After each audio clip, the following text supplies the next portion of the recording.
Hello viewers, நீங்க பார்க்க போறது ஒன் பீஸ் எபிசோட் 993 பார்ட் 2.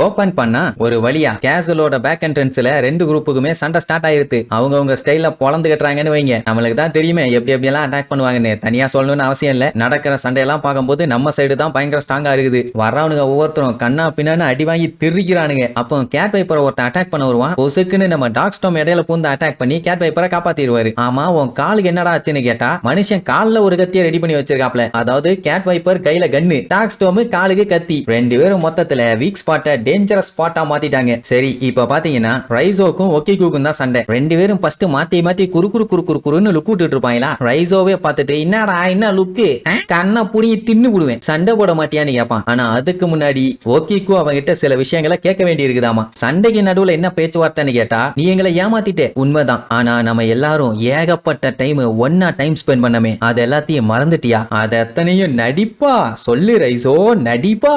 எங்களுக்குள்ள இருந்த அந்த ஃப்ரெண்ட்ஷிப் உனக்குள்ள இல்லையா அப்படின்னு கதற கண்ணீரோட கேட்பான். அவன் தான் ஏமாத்திட்டானே. இதெல்லாம் கேட்டா அவனுக்கு இன்னும் ஹாப்பி தான் ஆகும். உங்களை இப்படி கதறவுன்னு தாண்டா என்னோட ஆசையே. இதுதான் என்னோட ஆக்டிங்க்கு கிடைச்ச ஒரு பெரிய பரிசு. நான் இவ்வளவு பெரிய துரோகம் பண்ணி நீங்க நம்பிட்டு இருக்கீங்க பாத்தீங்களா, அதுதான் எனக்கு ரொம்ப ஹாப்பியா இருக்குதும்பா. ஏன்னா அவனோட ரோலை அவன் பக்காவா பண்ணிருக்கான்னு இப்பதான் திருப்தியா இருக்காமா. மேட்ரு என்னன்னா, ரைசோ சின்ன வயசா இருக்கும் போதே அவனுக்கு இந்த எமோஷனல்ங்கிற ஒரு விஷயம் கம்ப்ளீட்டா மறத்து போச்சு. ஏன்னா அந்த டைம் அவன் பட்ட கஷ்டம் அப்படி. ஓடன்னு இருந்தப்போ இவங்க எல்லாம் செம்மையா என்ஜாய் பண்ணுவாங்க, எல்லாம் என்ஜாய் பண்ணுவாங்க. பட் இவனுக்கெல்லாம் அதெல்லாம் ஃபன்னாலாம் தெரியாது. எப்பவுமே இவன் ஒரு முரட்டு மூஞ்சி தான். பட் என்ன பண்றது, மூஞ்ச சோகமா வச்சா தெரிஞ்சு போயிடும். அதுக்காகவே சிரிச்ச மாதிரியே நடிப்பான். ஓடனு நெருப்புல புசுங்கிட்டு இருக்கும் போது கூட அவன் மேல உட்காந்து உள்ளுக்குள்ள என்ஜாய் தான் பண்ணிட்டு இருப்பானே தவிர ஃபீலிங் எல்லாம் ஒண்ணும் இருக்காது. அதுவுமே நடிப்பு தான். அழுத மாதிரி கம்ப்ளீட்டா ஆக்டிங் விட்டுருப்பான். அவர் காப்பாத்தி விட்டதுக்கு அப்புறம் எல்லாம் அழுதுகிட்டே ஓடி இருப்பாங்க. அப்ப இவனுக்கு அழுகியே வந்திருக்காது. என்ன பண்றது, கூட இருக்கவனுக்கு பார்க்கும்போது அழுகாமையோ இல்ல ரியாக்ஷன் கொடுக்காமையோ போனா அவனுக்கு டவுட் வந்துரும்ல. அதனால அந்த ஆக்டிங் இப்பதான் அவனுக்குள்ள அந்த ஃபீலிங்ஸே திரும்ப வந்திருக்காமா. என்னன்னா அவனோட ஆக்டிங்க பெர்ஃபெக்ட்டா பண்ணிருக்கோன்னு சொல்லி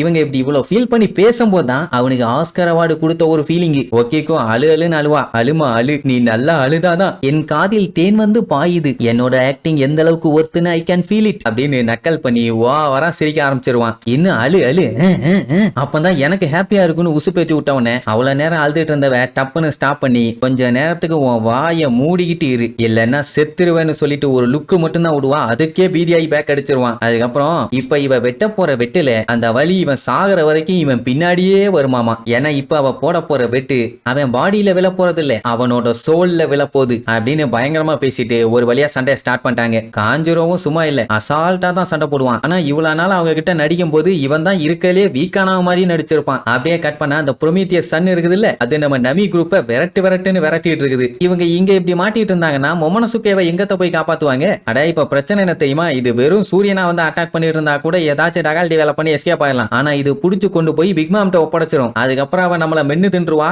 எப்படியாச்சும் உசுர கொடுத்தாச்சும் ஓடணும்னு வெறிகொண்டு ஓடுவாங்க. அவதான் இங்க சுத்தி இருக்க நெருப்பு செருப்பு பல்புன்னு எல்லாத்துக்கும் உசுறு கொடுத்து வச்சிருக்காளே. அதனால எல்லாமே ரவுண்டு கட்டி வந்து இவங்களை லாக் பண்ணும். இதெல்லாம் பார்க்கும்போது லேண்ட் ஆஃப் ஆனோல இந்த கோஸ்ட் ஸ்டோரிஸ் எல்லாம் சொல்லுவாங்க, அந்த மாதிரி இருக்குது. இவங்கள வேற கண்ணா பின்னான்னு வந்து பிடிக்கும், முடிஞ்ச அளவுக்கு அட்டாக் பண்ணுவாங்க. ஆனா முடியல, நிறைய இருக்கிறதுனால கண்ணா பின்னான்னு வளைச்சு வந்து லாக் பண்ணுதுங்க. நமியும் கேரட்டும் மாட்டிட்டாங்க. பட் ஷினோபு வந்து ஃப்ரீயா தான் இருக்கான். அவ இவங்களை காப்பாத்த வருவா. இப்ப இவளும் மாட்டிட்டா, மொமனசுகேவை யார் வந்து காப்பாத்துவா? அதனால எஸ்கேப் ஆயிருந்த உடனே அவ ஓட ஆரம்பிச்சிருவா. இங்க இவங்க தான் தொக்கா மாட்டிட்டாங்க. அந்த ஜூயிஸ் நமி எப்படியாச்சும் காப்பாத்த ட்ரை பண்ணும். கடைசியில அதுவும் தொக்கா மாட்டிடுச்சு. அதே நேரம் இங்க மொமனசுகேவை போட்டு தள்ளணும்னு முடிவு பண்ணாங்கல்ல, அந்த விஷயத்தை இவங்க மட்டும் பார்த்தா சரிப்பட்டு வராது. அப்புறம் இன்னுமே கொசுக்கி ஃபேமிலியோட ஆள் இருக்கான்னு சொல்லி மக்கள் மனசுல அங்கங்க ஒரு நம்பிக்கை ஒட்டிட்டு இருக்கும். சோ இவன் செத்த சம்பவத்தை காமிச்சாலே போதும், அந்த எண்ணத்தையும் அவங்க மனசுல குழி தோண்டி புதைச்சிருவாங்கன்னு வீடியோ டிரான்ஸ்போர்ட்டர்ஸ் எல்லாம் அரேஞ்ச் பண்ணுவானுங்க. அதுக்கப்புறம் அந்த கைடோவும் ஸ்பீச் கொடுக்க போறானாமா. அப்படியே அங்க கட் பண்ணி எமட்டோவை காட்டுறாங்க. அவ என்ன சொல்லுவா, நான் ஒரு கொசுக்கி ஓடனா என்னை நினைச்சுக்கிட்டு நீ ஏசுங்கிற பிரதருங்கிற நம்பிக்கையில என்னையும் உன் கூட சேர்த்துக்க, உனக்கு தேவையான இன்ஃபர்மேஷன் எல்லாத்தையுமே நான் கொடுக்குறேன்னு உடனே லூஃபி இருந்துட்டு கொசுக்கி ஓடன எல்லாத்துக்குமே பிடிக்கும், ஆனா அதுக்காக நீ எல்லாம் கொசுக்கி ஓடன ஆக முடியாதும்பா. உடனே கடுப்பாயி காட்டுத்தனமா கத்துவா, எனக்கு உன்னை விட அவரை பத்தி நல்லாவே தெரியும், நான் அப்படி இல்லன்னு நீ சொல்லாத அப்படின்னு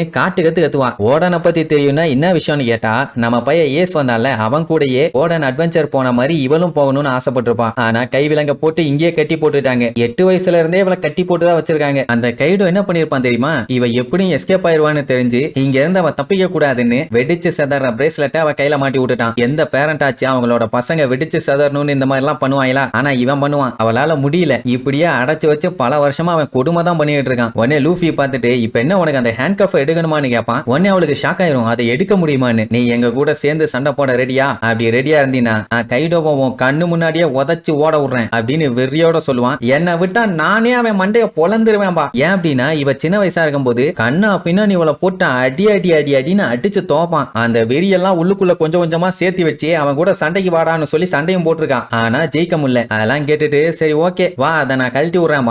அவ 20 வருஷமா இதை என் கையில போட்டு என் ஃப்ரீடத்தையே கட்டி போட்டு வச்சிருக்காங்க. இதை கல்றது ஒன்னும் அவ்வளவு ஈஸி இல்ல. இருந்தாதான் நானே கழட்டி இருப்பேனேமா. அந்த டைமுங்கும் போது கீழே ஒரு ஸ்பீச் எட்பியார்டுக்கு எதிராக நடந்த பேரமௌண்ட் வார் நடந்து 2 வருஷம் ஆகுது அப்படின்னு வீடியோ டெலிகாஸ்ட் ஆயிட்டு இருக்குது. பேசிட்டு இருக்குது யாருன்னா கைடோ தான். என்ன மேட்டர்னா இப்ப வேர்ல்டு கவர்மெண்ட் ஒரு பெரிய டெசிஷன் எடுத்திருக்காங்க. அதாவது வார்லாட்ஸ்ங்க மொத்தத்தையும் அவங்க அழிக்க போறாங்களாமா. அப்படின்னா லூஃபி பண்ணாட்டியுமே இந்த டைம் 7 பேர்த்தையும் அவங்களே காலி பண்ணிருப்பாங்களே. இவன் லூஃபி மேல வெறியாகிறதே வேஸ்ட் ஆச்சே. கொஞ்ச நாள் பொறுமையா இருந்திருந்தா வேர்ல்டு கவர்மெண்டோட கைடோ முட்டிட்டு இருந்திருப்பான் போல. இந்த முடிவு வந்து வேர்ல்டு கவர்மெண்ட் லூசுத்தனமா எடுத்த முடிவு இல்ல. அவங்க கான்பிடென்ட்டா இருக்காங்க. அவங்க நேவி ஹெட் குவார்டர்ஸ்ல இருக்க நியூ ஃபோர்ஸால மத்த எல்லா இடத்தையும் அவங்க கண்ட்ரோல்ல கொண்டு வர முடியும்னு.